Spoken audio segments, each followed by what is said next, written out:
अस्सलामुअलैकुम दोस्तों, मेरा नाम डॉक्टर अली असगर है और आज की इस वीडियो में हम डिस्कस करने जा रहे हैं time table of mock test series. जैसा कि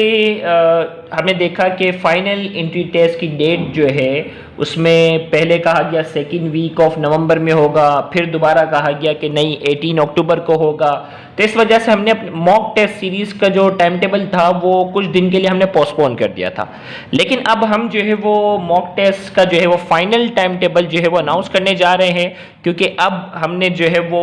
अप्रॉक्सीमेट यही सोचना है कि टेस्ट आपका फाइनल जो है वो 18 अक्टूबर को ही है। अगर टेस्ट डिले भी हो जाता है तब भी हम मॉक टेस्ट का टाइम टेबल में कोई डिले नहीं करेंगे। तो याद रहे कि हमारा जो मॉक टेस्ट सीरीज जो है उसमें जो है वो पहला आपका मॉक टेस्ट 1 जो होगा वो 9 अक्टूबर को होगा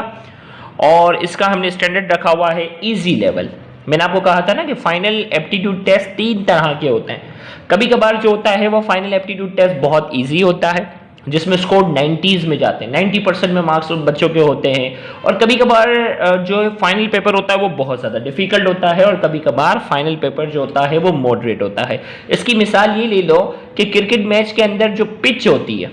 वो कभी कभार जो है वो बैटिंग पिच होती है जिसमें रन बहुत ज़्यादा बनते हैं, कभी कभार पिच जो होती है वो मॉडरेट होती है जिसमें रन दरमियाने बनते हैं, और कभी कभार पिच जो होती है वो कुछ इस तरह की होती है कि जिसमें स्कोर बहुत ही कम बनता है।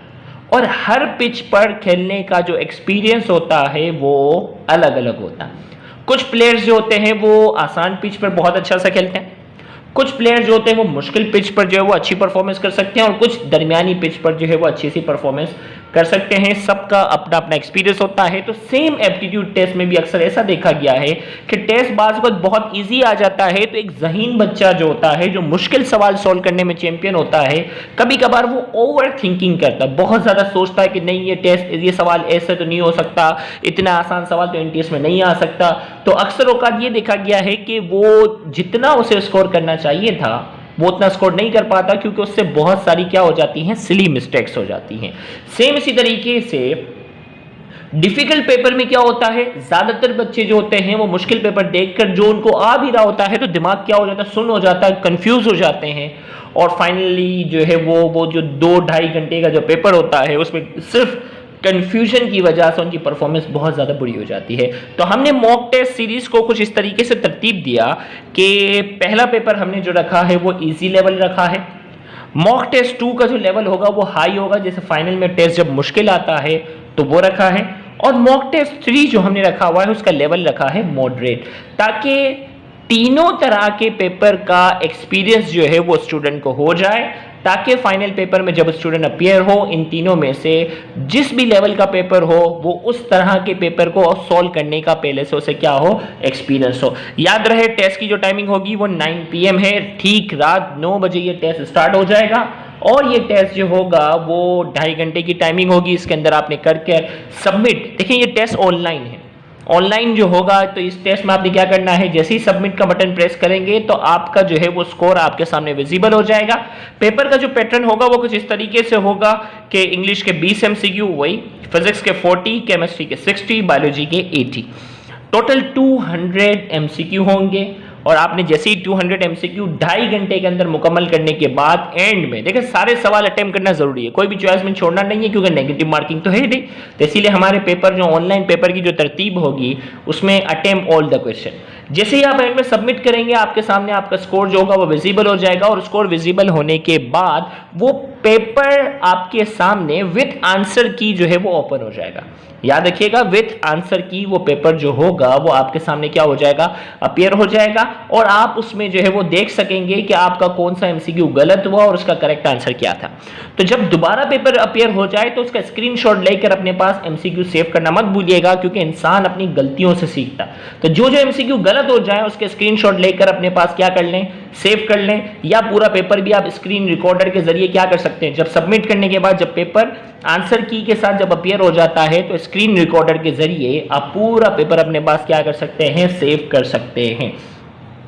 तो याद रहे ये पेपर ऑनलाइन होगा आपके, और इसके साथ ही जो है वो 24 घंटे के अंदर अंदर जितने भी स्टूडेंट होंगे उन तमाम का ओवरऑल रिजल्ट भी बताया जाएगा कि कितने बच्चों ने कितना स्कोर किया, कि 200 आउट ऑफ अगर 200 कोई लेता है तो उसका नाम भी शो किया जाएगा। टॉप 3 का हम बाकायदा जो है वो ग्रुप में, व्हाट्सएप ग्रुप में हम बाकायदा उनके नाम भी अनाउंस करेंगे और बाकायदा बताएंगे भी कि कितने स्टूडेंट ने 180 से अबव स्कोर किया, कितने स्टूडेंट ने 170 से, कितने स्टूडेंट ने 160 से। अब तक 1000 के करीब, याद रखिएगा, अब तक 1000 के करीब स्टूडेंट जो है वो रजिस्टर्ड हो चुके हैं। तो हजार से ज्यादा बच्चों से आपका क्या है ये बाकायदा कंपटीशन होगा। याद रहे लास्ट डेट ऑफ रजिस्ट्रेशन जो है वो 8 अक्टूबर है। जिन्होंने अब तक रजिस्ट्रेशन मॉक टेस्ट के लिए नहीं करवाई, ग्रुप 8 में जो बच्चे हैं उनको इस ग्रुप में रजिस्ट्रेशन करवाने की नीड नहीं है, क्योंकि उनकी रजिस्ट्रेशन के अंदर जो है वो ऑलरेडी मॉक टेस्ट शामिल है। उनका टाइम टेबल भी अलग है। ग्रुप 8 वाले स्टूडेंट गौर से सुन लें, उनका जो है वो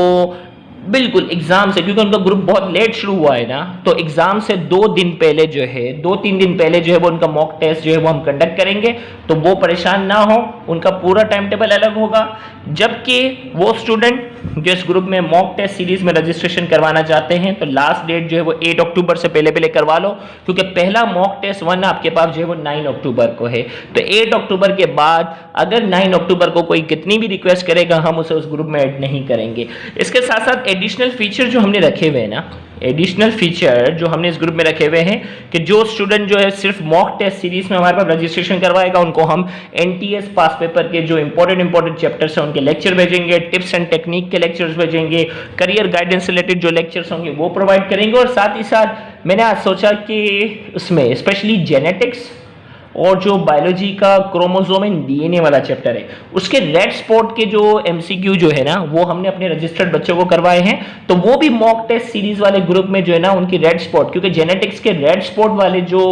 सवाल है ना, रेड स्पॉट ए लेवल के जो सवालात हैं वो पास पेपर में आए हुए हैं, तो बाकायदा रेड स्पॉट ए लेवल के जो पास पेपर के सवालात हैं उनकी एमसीक्यू भी बाकायदा उस ग्रुप में हम क्या कर देंगे, सेंड कर देंगे। तो ये आपके पास एक एडिशनल फीचर है। जो इस ग्रुप में रजिस्ट्रेशन करवाना चाहता है, याद रहे रजिस्ट्रेशन फी जो है वो 500 है, और वो स्टूडेंट जो हमारे किसी भी ग्रुप में ऐड है, फर्स्ट ईयर में हो, सेकेंड ईयर में हो या एमकेट के किसी भी ग्रुप में पहले से रजिस्टर्ड है तो वो 400 फी पे करेगा, वो उसको 500 फी पे करने की जरूरत नहीं है। वो सिर्फ 400 फी पे करके तीनों मॉक टेस्ट के अंदर क्या हो सकता है, अपीयर हो सकता है, कंपटीशन का हिस्सा बन सकता है। फी पे करने का तरीका आपके सामने है, इजी पैसा अकाउंट है, इसमें आपने जो है वो फी सबमिट करवानी है। आपके सामने दोनों इजी पैसा अकाउंट है, मोहम्मद सिद्दीक के नाम से, खुरम सिद्दीक के नाम से, और जेस कैश अकाउंट जो है वो मोहम्मद सिद्दीक के नाम से है। फीस ट्रांसफर करने के बाद उस फी ट्रांसफर की पिक या स्क्रीनशॉट व्हाट्सएप ऑफिशियल नंबर पर अपने नाम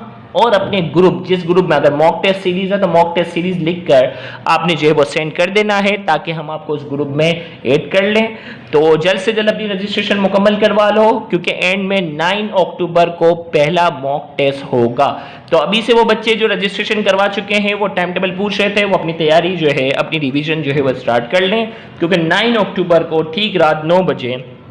आपका जो है वो मॉक टेस्ट 1 होगा। Thank you very much. Allah Hafiz.